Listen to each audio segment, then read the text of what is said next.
In this video today, guys, I'm going to be talking about how to handle returns. I'm just going to give this one away for free just because I think it'll be super valuable for you guys.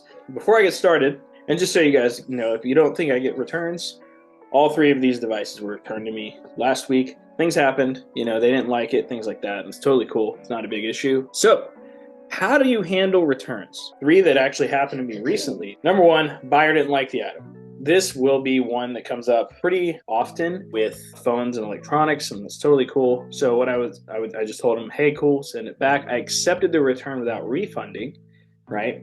And I told him, I was like, yeah, go ahead and send it back, and as soon as I get it, I'll refund all of your money.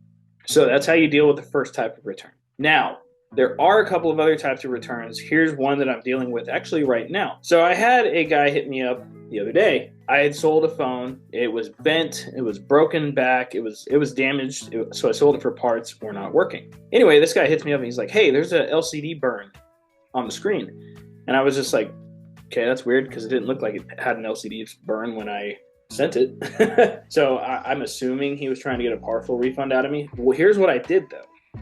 I was like, hey, as long as it's in the same exact condition that I sent it, you can return it for a full money back refund. Here's the deal. He was like, well, it's not in the same condition.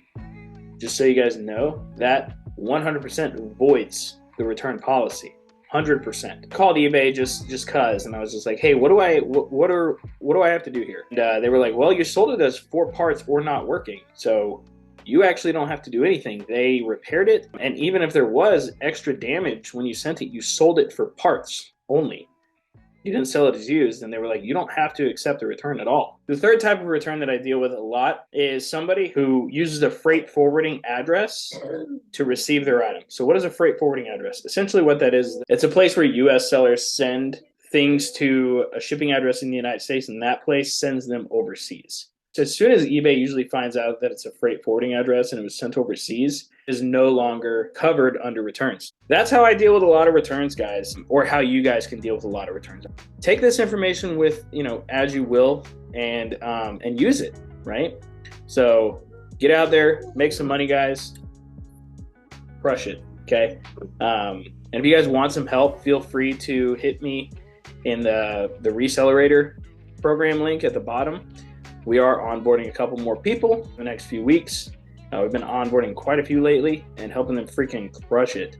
So anyway, guys, have a great day. Keep crushing it, and see you guys later.